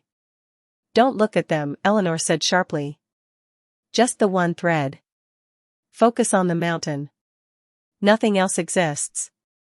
Sarah's face was a mask of concentration, tears streaming down her cheeks. It's so much. How did you ever handle this? Practice. Time. And a lot of therapy, if I'm being honest. Eleanor placed her hand on Sarah's shoulder. You're doing beautifully. Just hold it a few more seconds. Eleanor turned to Adrian. When I open the doorway, we go through fast. Don't stop, don't look around, don't think too hard about where you are. Just move forward. Understand? What if we get separated? We won't. I'll have both of you. Just trust me. Adrian wanted to argue, wanted to demand better odds and clearer instructions and some kind of safety net. but the look on his mother's face stopped him. This was the woman who'd spent 60 years fighting things most people couldn't imagine. Who'd lost her husband, broken her daughter, hidden her son from his heritage, all trying to keep the world safe. If she said to trust her, he'd trust her. Eleanor placed one hand on the geometric structure Adrian had built and the other on the thread Sarah was holding. She began to chant in that grinding, ancient language, and the symbols she'd drawn flared brilliant gold. The air in the clearing began to twist. Adrian watched, fascinated and terrified, as space itself began to fold. It was like watching a piece of paper crease, except the paper was reality and the crease was opening into somewhere else. Through the opening, he could see flashes of other places, a desert, an ocean, a city street, a star-filled void, and then, finally, a rocky mountainside with an observatory building perched on its edge. "Now!" Eleanor shouted. She grabbed both her children's hands and pulled them forward. The sensation of passing through the doorway was indescribable. Adrian felt stretched and compressed simultaneously, like he was being pulled through a space too small for him while also expanding to fill an infinite void. He could see everything and nothing, the entire universe laid out in geometric precision, every connection, every thread, the vast architecture of reality exposed in its full, terrifying complexity. And in the heart of it all, he saw the thing they were fighting. It wasn't a creature or a being or anything with a definable shape. It was hunger given form, a void in the architecture where something should be but wasn't, a rawness that corrupted everything it touched. It had been bound beneath the earth for millennia, wrapped in layers of symbols and will and sacrifice, but those bindings were unraveling like old rope. And it saw him. Recognized him. Knew him as the son of the man who'd died trying to stop it, the grandson of the woman who'd sealed it last, the inheritor of bloodlines that had fought it for 4,000 years. It hated him. Then they were through, stumbling onto solid ground, and Adrian was on his hands and knees vomiting onto wet stone while his mother and sister did the same nearby. "Everyone intact?" Eleanor gasped. "All pieces accounted for?" Adrian checked himself. 10 fingers, 10 toes, head still attached. "I think so." "Same," Sarah groaned. "Though I may never eat again." They were on the mountain. The Johnston Ridge Observatory loomed behind them, its windows dark. The facility had been evacuated after the seismic activity started. In front of them, the landscape stretched out in stark, volcanic beauty. And in the distance, maybe 2 miles away, the peak of Mount St. Helens rose against the darkening sky. Except the peak was wrong. Adrian had seen pictures of the mountain after the 1980 eruption. The entire north face collapsed, creating a horseshoe-shaped crater. But what he was seeing now was different. The crater was moving. Expanding. And from its depths, a red glow was rising that had nothing to do with magma. "It's already manifesting," Eleanor said, pulling herself to her feet. "We're too late for a controlled ritual. We're going to have to bind it while it's emerging." "Is that even possible?" Adrian asked. "It's never been done. But we don't have a choice." Eleanor pulled out her phone, opened the Photos app, and showed them an image. "This is the symbol array we need to create. Sarah, you'll anchor it at the center. Adrian, you'll build the geometric framework around her. I'll channel the power to seal it." Adrian stared at the image. It was a massive mandala of interlocking symbols, easily 100 feet across. "How long will this take to set up?" "If we had time?" "Hours. But we're going to have to improvise." Eleanor started walking toward the mountain. "We do it on the move. I'll mark the path with symbols. Adrian, you reinforce them with the architecture. Sarah, you weave them together with the threads. We spiral inward until we reach the crater, and then we seal it from the inside." "From the inside?" Sarah's voice cracked. "Mom, that's suicide." "Probably. But it's also the only way to make sure the binding holds." Eleanor turned to face her children, and in the dying light, she looked ancient and terrible and beautiful all at once. "I'm sorry. I'm so sorry I dragged you both into this." You deserved better lives than this. Stop apologizing, Sarah said fiercely. You think I don't know what's at stake? I can feel it, every life in the Pacific Northwest, hanging by a thread. I'm not doing this because you forced me. I'm doing it because it's right. Same, Adrian said, surprised to find he meant it. 24 hours ago, his biggest concern had been a quarterly earnings report. Now he was preparing to walk into a volcano to fight an ancient evil, and somehow it felt more right than anything he'd done in his entire corporate career. Maybe this was who he'd always been meant to be. Eleanor smiled through her tears. Your father would be so proud of you both. Then let's not waste the time he bought us, Adrian said. Show us what to do. They began the descent toward the crater. Eleanor led, her hands moving in constant motion, drawing symbols in the air that solidified into golden light and sank into the ground. Adrian followed, reaching for the architecture, bending the lines into geometric patterns that reinforced her work. And Sarah came last, her eyes glowing gold, her fingers plucking at invisible threads, weaving everything together into a unified whole.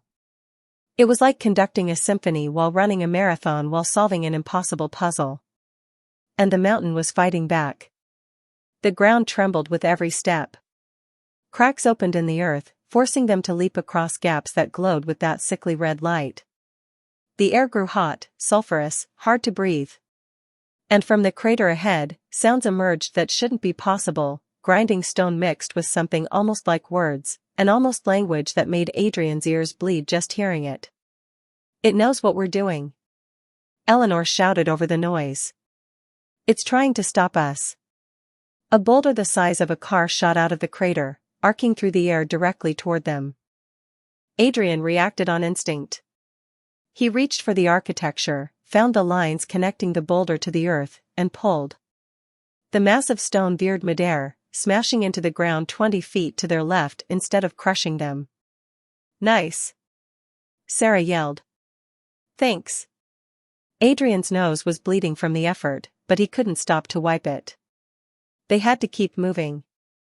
The spiral tightened as they descended. The symbols grew more complex, the geometric patterns more intricate. Adrian's head felt like it was splitting open from the concentration required, but he pushed through the pain. Sarah was sobbing openly as she wove, drowning in the threads of millions of lives all hanging by a hair, but her hands never stopped moving. And Eleanor was burning herself up.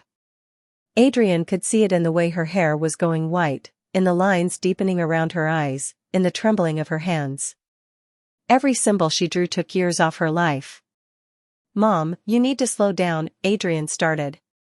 No time. Eleanor's voice was hoarse. We're almost there. They were at the crater's edge now. And what Adrian saw inside made his blood freeze. The manifestation was nearly complete. The thing rising from the depths wasn't physical, not exactly. It was a tear in reality itself, a wound in the architecture that bled wrongness. Where it touched the earth, stone turned to ash. Where it touched the air, the atmosphere curdled into something toxic. And it was massive, easily 500 feet tall and still growing. The center. Eleanor pointed to a flat area inside the crater, maybe 50 feet below them. Sarah, that's your position. How do I get down there? Jump. I'll catch you with the weave. Sarah looked at her mother like she was insane. Then she looked at Adrian, and something passed between them, an understanding, a connection, the bond of siblings facing the impossible together. See you on the other side, brother, Sarah said. Then she jumped.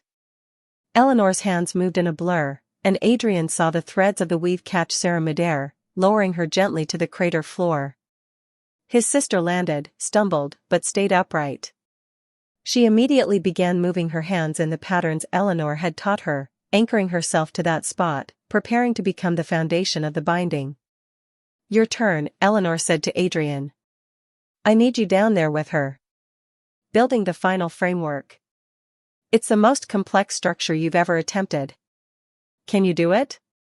Adrian looked at the codex's patterns burned into his mind. Looked at his sister standing alone at the bottom of the crater, surrounded by a manifestation of pure evil. Looked at his mother, who was literally aging in front of him, sacrificing her life to save millions. "Yeah," he said. "I can do it." He jumped. The weave caught him, lowered him down. He landed next to Sarah, and she grabbed his hand. "We're going to die here, aren't we?" she said quietly. "Probably. At least I'll die knowing my brother. Even if it's only for a few hours." "Sarah." "Build, Adrian. I'll hold the anchor. Just build." So he built. The structure was the most complex thing he'd ever attempted, a three-dimensional mandala of light that had to be perfectly balanced, perfectly symmetrical, with each line supporting the others in a web of geometric precision. His hands moved automatically, following patterns he didn't consciously understand but that felt right on a level deeper than thought. Above them, Eleanor was descending into the crater, drawing the final symbols, preparing to channel everything she had left into the binding. And in the heart of the crater, the manifestation turned its attention toward them. It spoke. Not in words, but in pure intention that slammed into Adrian's mind like a physical blow. "You cannot stop me. I was here before your kind. I will be here after." The bindings weaken. The lines fail. Your ancestors delayed the inevitable.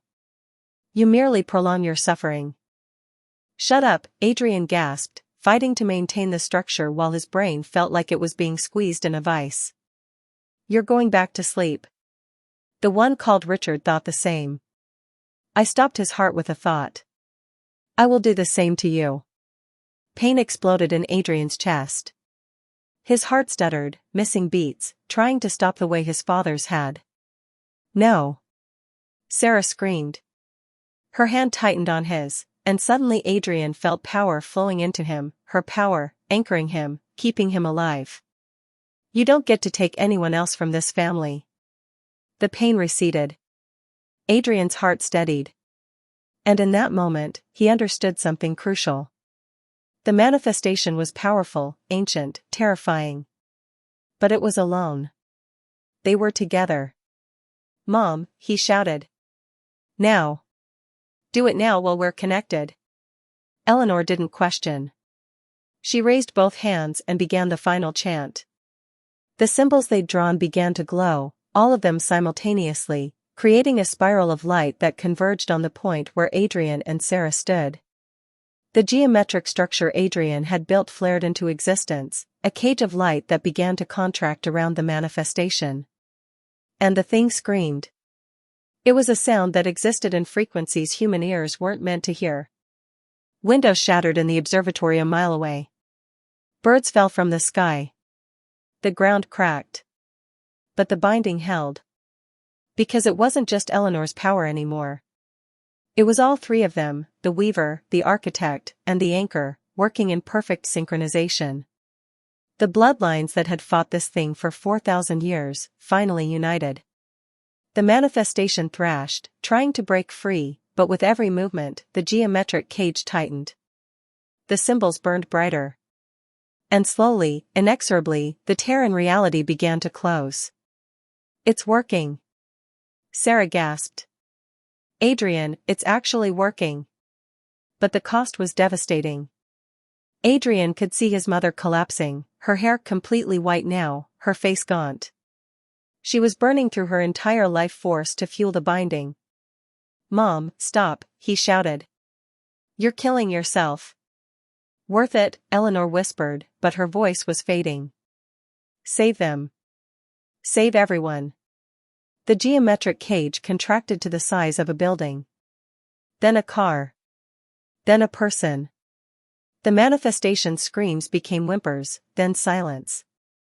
And then, with a sound like reality itself sighing in relief, it vanished. The symbols flared once more, then faded. The crater was just a crater again, volcanic rock and ash and steam, but nothing supernatural. Nothing wrong. It was over. Adrian and Sarah stood in the sudden quiet, holding hands, barely able to believe they'd survived. "We did it," Sarah whispered. "We actually." "Mom." Adrian screamed. Eleanor had collapsed at the crater's edge, her body so still she looked like a corpse. They scrambled up the rocky slope, their exhaustion forgotten.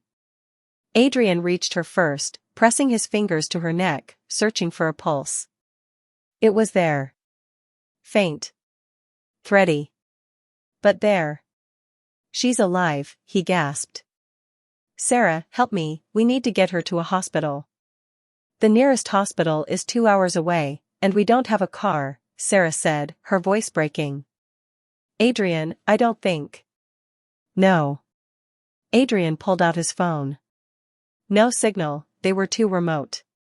There has to be something we can do. Some way to save her. Sarah knelt beside their mother, tears streaming down her face. She gave everything. That was the cost. The binding always demands a price. Then we'll pay it another way. Adrian looked at his sister. You're an anchor. Can you anchor her? Keep her tethered to life While you what? While I rebuild her. The idea was insane, impossible. But Adrian had just helped bind an ancient evil using reality-warping symbols and bloodline magic. Maybe impossible didn't mean what it used to. The architecture connects everything, right? Including the human body.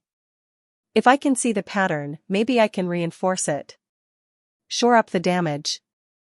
That's not how it works. You can't just. Can you anchor her or not? Sarah stared at him for a long moment. Then she placed both hands on Eleanor's chest. I can try. But Adrian, if you screw this up, you could kill her for real. Then I'd better not screw it up. Adrian closed his eyes and reached for the architecture, but this time he looked inward. At his mother's body. At the lines that connected her heart to her lungs, her brain to her spine, her cells to each other. And he saw the damage. The binding had burned through her like wildfire, consuming her life force to fuel the symbols. The lines were frayed, breaking, unraveling. But they were still there. Carefully, with a precision he didn't know he possessed, Adrian began to reinforce them. One line at a time. One connection rebuilt. It was delicate work, nothing like the massive geometric structures he'd been building. This required finesse, care, an artist's touch rather than an engineer's. He lost track of time. Could have been minutes or hours. All that existed was the work, finding the broken threads and weaving them back together, strengthening the weak points, rebuilding the pattern that was Eleanor Wyatt. Finally, he felt Sarah's hand on his shoulder. Adrian. Stop. You've done enough. Any more and you'll burn yourself out too. He opened his eyes. His vision was blurry, and he realized he was crying. Eleanor's face had more color now, though she still looked decades older than she had this morning. Her breathing was deeper, steadier. Is she? She'll live, Sarah said softly. You saved her. I don't know how, but you did. Adrian slumped backward, utterly exhausted. Good. That's good. They sat there in silence, the three of them on the edge of a crater, as the sun began to set over the Pacific Northwest. In the distance, Adrian could hear helicopters, probably emergency services, coming to investigate the seismic activity. We should probably go, Sarah said. Before someone shows up and we have to explain what just happened. How exactly would we explain this? Adrian asked. We don't. That's the job, save the world, get no credit, go back to normal life. Normal. Adrian laughed weakly. Yeah. That'll happen. Eleanor's eyes fluttered open. Did we? We won, Adrian said, taking her hand. It's over. You can rest now. Your father. Eleanor's voice was barely a whisper. Did I make him proud?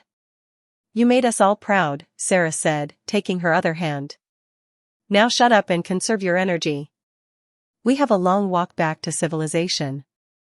About that, Adrian said. I may have lost my company, but I still have my phone. And even up here, if we can get to the observatory, I can probably get a signal to call for extraction.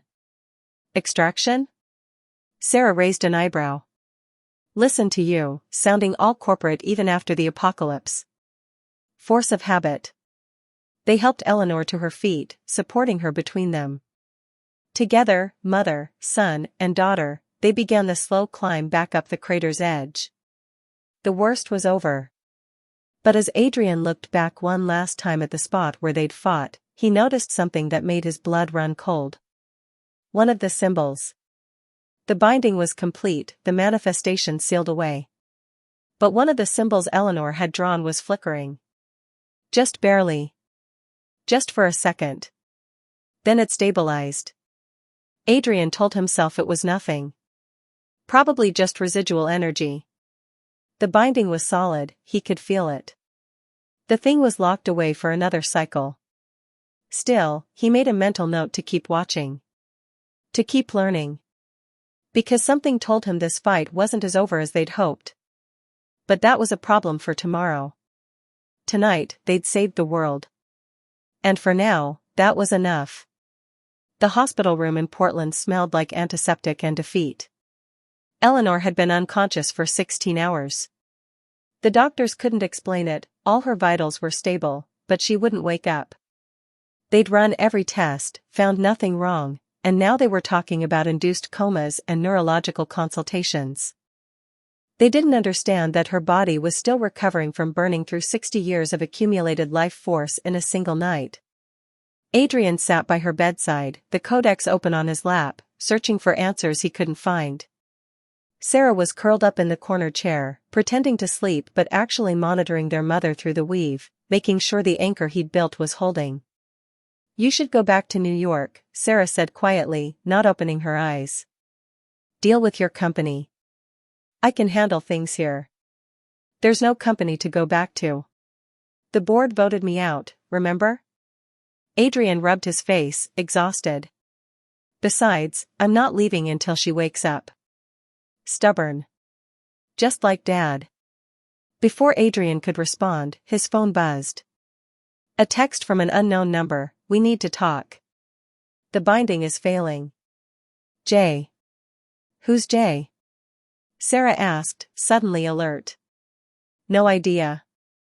Another text, James Novak. Council Elder. Meet me at Powell's Books in 1 hour. Come alone. Adrian showed Sarah the message. She frowned. James is ancient. Like, actually ancient, rumor is he's over 200 years old. If he's reaching out, it's serious. The binding is solid. I checked it myself. Then why does he think it's failing? Adrian looked at his mother's still form.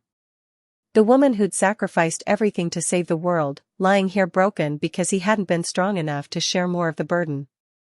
Stay with her, he said, standing. If anything changes, I'll call immediately. Go. Find out what the old man knows. Powell's City of Books was a cathedral to literature, an entire city block of new and used books stacked floor to ceiling. Adrian found James Novak in the rare books room on the 3rd floor, examining a first edition of something Latin. He was younger than Adrian expected, looked maybe 60, with silver hair and sharp blue eyes. But those eyes held centuries. Adrian Wyatt, James said without looking up. You have your father's recklessness and your mother's stubborn refusal to accept the obvious.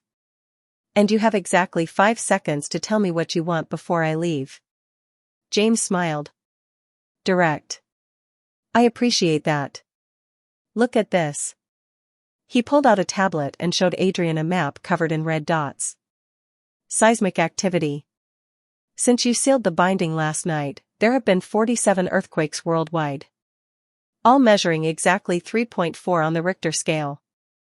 All occurring at ancient power nodes. Adrian's blood went cold. That's not possible. The binding held. I felt it. The binding held. The manifestation is contained. But Adrian, you did something no one has ever done before, you combined weaver and architect techniques. You created a hybrid seal. James swiped to another image. And it's resonating. Sending out pulses through the architecture. Activating things that were meant to stay dormant. The image showed symbols, hundreds of them, glowing in various locations around the globe. What are those? Other seals. Other bindings. Your ancestors weren't the only ones fighting ancient powers. There are dozens of sealed sites worldwide, maintained by different bloodlines, different traditions. And your binding just rang them all like bells. Adrian sank into a chair. So we didn't save the world. We just woke up more threats. Not yet. But they're stirring. And worse, James hesitated. There are people who've been waiting for this. People who think the old powers should be released, not bound. They call themselves the Unbound. They've been quiet for decades, but your little light show last night just gave them a roadmap to every sealed site on Earth. How many of them are there? Enough to be dangerous. And their leader. James pulled up a photo. A woman, maybe 40, with dark hair and eyes that seemed to look through the camera. Calls herself Prophet. Real name unknown.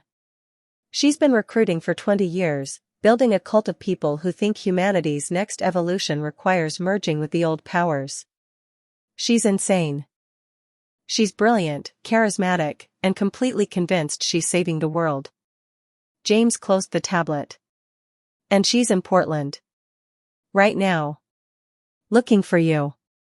Why me? Because you're the proof her theories work. You merged two bloodlines, wielded combined power, and survived. She thinks you're the key to controlled fusion with the old powers. Adrian's phone rang. Sarah's number. He answered. What's wrong? Adrian, there are people here.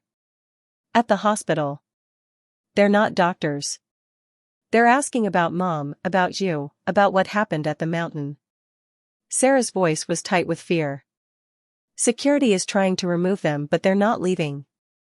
They're just standing there. Watching. I'm on my way. Lock the door. Don't let anyone in. He ended the call and looked at James. The Unbound? Probably. Prophet moves fast when she wants something. James stood. I can help. The council may be weak, but we still have resources. Protection wards, safe houses. No offense, but your council sat by while my mother nearly died.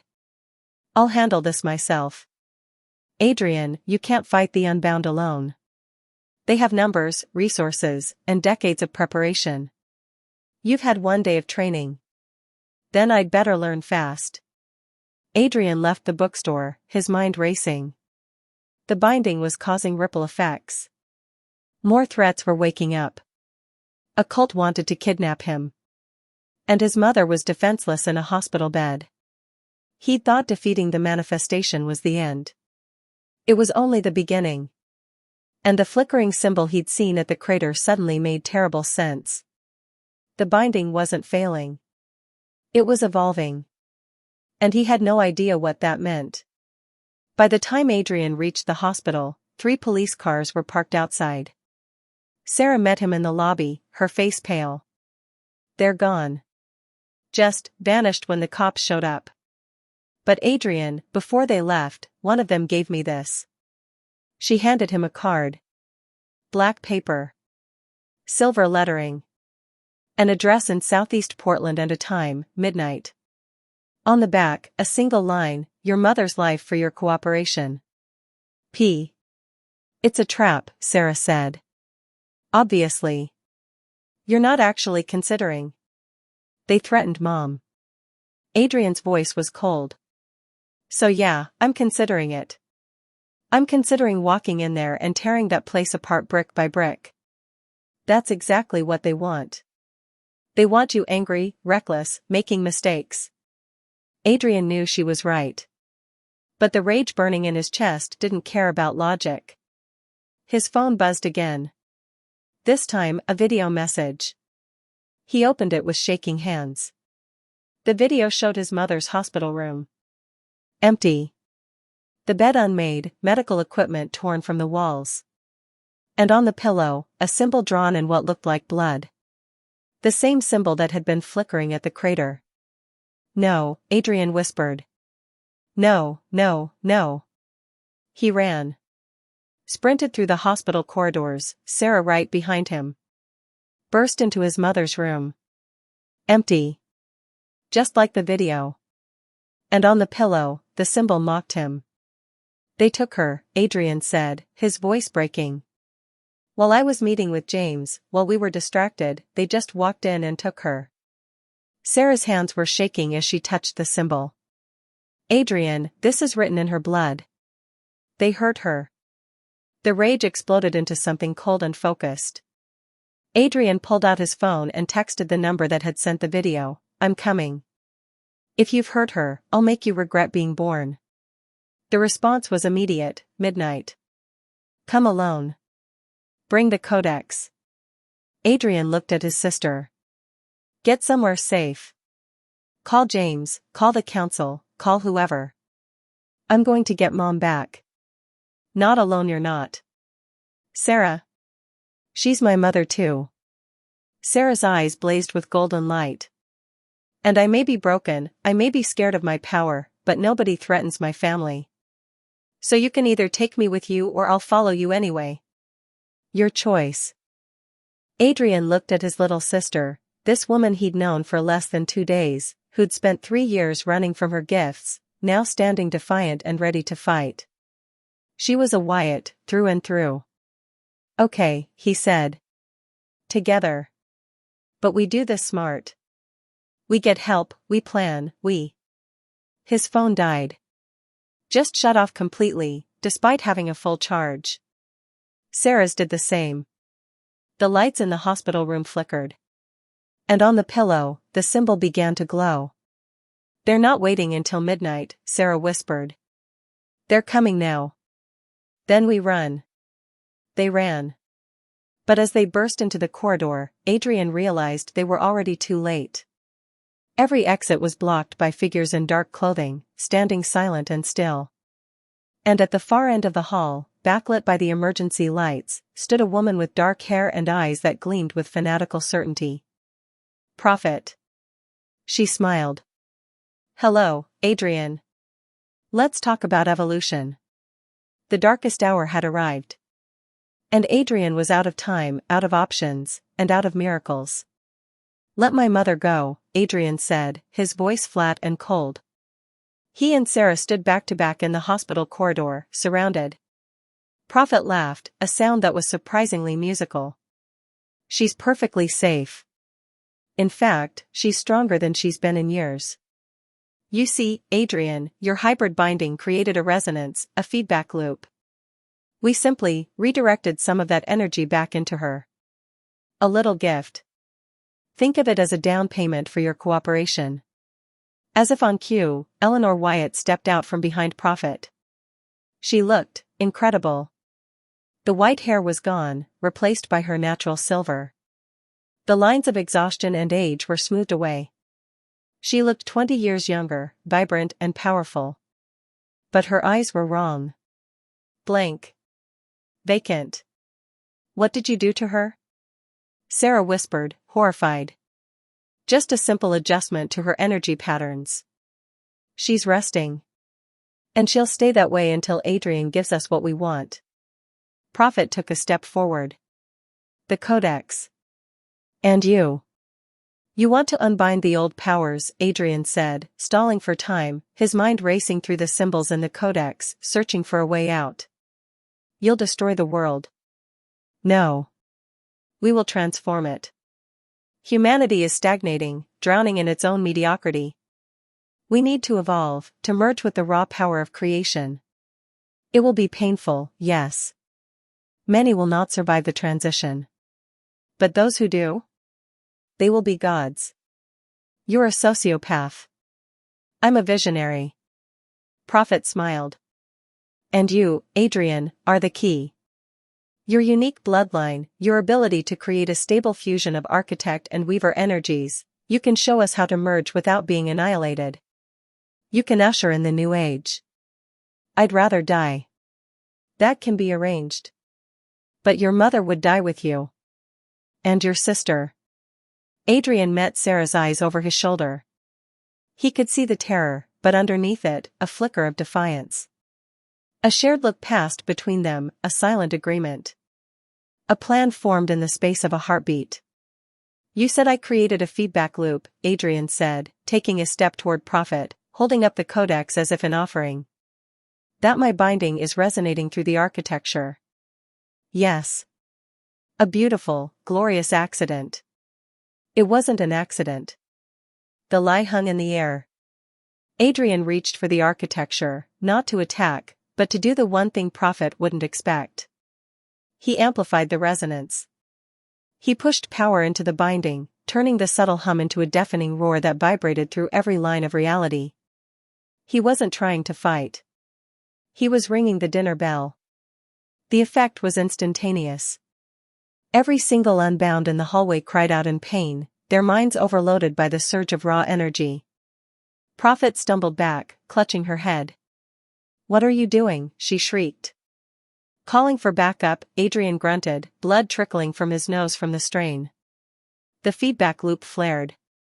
All over the world, at those 47 ancient sites, the dormant seals flared with power. And in Portland, James Novak felt it. Now, Sarah! Adrian shouted. Sarah didn't hesitate. She threw her hands out, not at the unbound, but at their mother. Golden threads of the weave shot out, wrapping around Eleanor, not to harm, but to pull. To break Prophet's control. Eleanor's eyes flickered. The blankness receded, replaced by confusion, then dawning horror. Adrian? Sarah? Get out of here! Adrian roared, pouring every ounce of will he had into maintaining the disruptive resonance. The hospital windows shattered. The lights exploded. Eleanor acted on instinct honed over 60 years. She grabbed Sarah's hand, drew a shimmering ward of protection around them both, and vanished, pulling them through a hastily made fold in space. The corridor was empty except for Adrian and the recovering unbound. Prophet rose to her feet, her face a mask of fury. You foolish, short-sighted boy. You could have been a god. Now you'll just be a martyr. She lunged, her hands crackling with dark energy. Adrian met her charge, not with power, but with a simple, brutal move he'd learned in a self-defense class years ago. He sidestepped and drove his elbow into her side. She gasped, the energy flickering. He wasn't a god. He wasn't a weaver or a master architect. He was a fighter. Just as the other unbound swarmed him, the walls of the hospital dissolved into light. James Novak stood in the hallway, flanked by 5 other figures, their faces grim, their hands glowing with power. The council had arrived. Prophet, James said, his voice echoing with ancient authority. This ends tonight. Prophet looked from the council to Adrian, her expression murderous. Then she smiled. No, James. It's just beginning. She slammed her fist on the floor, and a wave of raw chaos energy erupted, not to attack, but to create a diversion. By the time the council contained the blast, she and her followers were gone. Adrian stood in the ruined hallway, panting, bleeding, but alive. He had faced Prophet and survived. He had reunited his family. He had found allies. The despair of the darkest hour had transformed into the fierce, burning light of hope. They were no longer just reacting. Now, they would fight back. The Templar safe house, hidden beneath a Portland church, hummed with power. Eleanor, Sarah, and Adrian stood with James and the council around a map of the world that glowed with angry red dots. Prophet's plan is far worse than we imagined, James said grimly. She's not just trying to unbind the old powers. She's returning to Mount St. Helens to hijack your binding, Adrian. She intends to use its resonance to shatter every seal on Earth simultaneously. A global apocalypse, Sarah whispered. No, Eleanor said, her voice clear and strong. She tapped the codex, her eyes burning with newfound understanding. It's not just a binding. It's a network. The flickering symbol Adrian saw, it's not a flaw, it's a command prompt. An access key. Adrian's eyes widened in realization. It's not just broadcasting. It can receive. We can use it to send a command to every seal on the planet. Prophet wants to send a self-destruct command, Eleanor continued. But with the right frequency, we can send an reinforce command instead. We can use the energy she's gathering for her ritual and turn it against her. A global reinforcement, James breathed. It would secure the seals for centuries. But it requires you to be at the epicenter, reprogramming the binding while she's actively trying to corrupt it. Then that's where we're going, Adrian said, sharing a look with his mother and sister. This was it. The final move. They arrived at the crater of Mount St. Helens to a scene of chaos. Prophet and her Unbound stood in a circle, chanting, drawing power from the earth. The air crackled, and the sky twisted. The council will buy you time, James declared. With a battle cry, he and the other elders charged, and the mountainside erupted in a war of light and shadow. Through the maelstrom, the three Wyatts ran toward the crater's heart. Prophet met them, her eyes blazing with stolen power. You're too late. The unbinding has begun. You're the one who's too late, Eleanor shot back, her hands already weaving threads of golden light. She and Sarah stood shoulder to shoulder, a united front of weaver and anchor. You threatened our family. Big mistake. They engaged Prophet in a furious battle of wills. Golden threads clashed with chaotic energy. Sarah grounded their power, creating a shield of stability, while Eleanor went on the offensive, her 60 years of experience now backed by a renewed life force. They couldn't defeat Prophet, but they could hold her. And that was all Adrian needed. He ignored the fight, dropping to his knees at the center of the maelstrom. He plunged his consciousness into the architecture, finding the swirling vortex of his hybrid binding. Prophet's corrupting code was already there, a virus trying to rewrite the seal. But he had the key. Adrian didn't fight the virus. He surrounded it.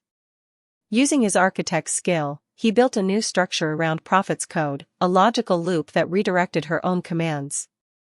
It was the most complex piece of programming he'd ever conceived, executed on the code of reality itself. Input, destroy. Redirect to, strengthen. Amplify with incoming power. Broadcast. Execute. He felt Prophet's ritual reach its crescendo.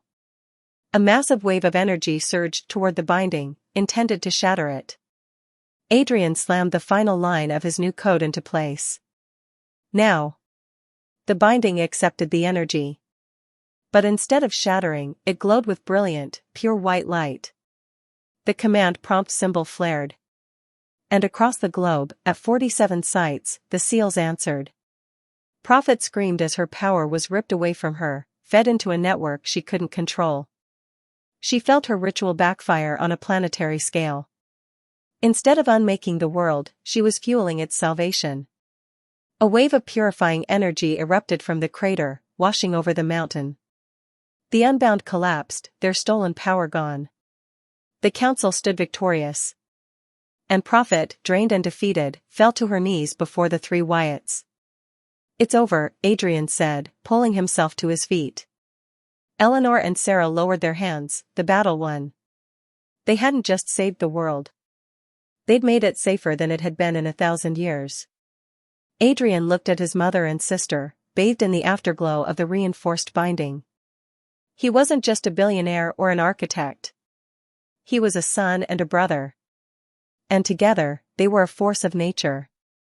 3 months later, Adrian stood in the newly opened Wyatt Foundation headquarters in Portland, a building dedicated to researching and protecting the ancient seals worldwide. Prophet was in council custody, her followers disbanded. The global reinforcement held strong. The world remained blissfully unaware of how close it had come to ending. Ready?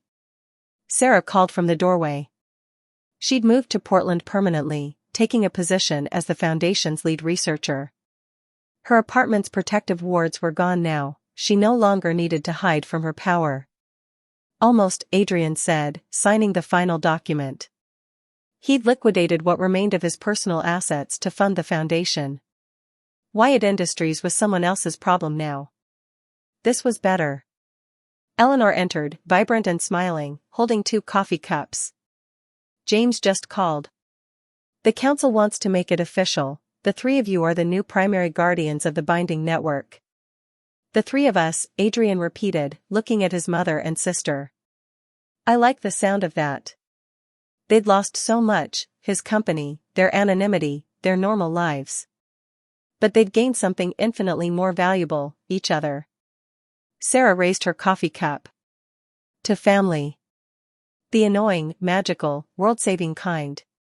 To family, Eleanor and Adrian echoed. Outside, the sun broke through Portland's perpetual clouds.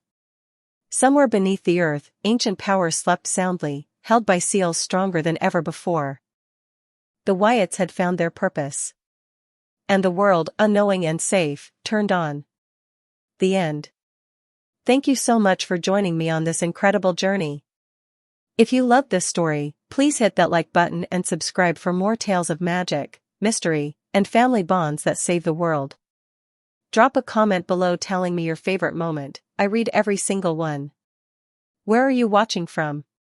Until next time, stay curious, stay kind, and remember, sometimes the most ordinary people are hiding the most extraordinary secrets. See you in the next story. Sparkles.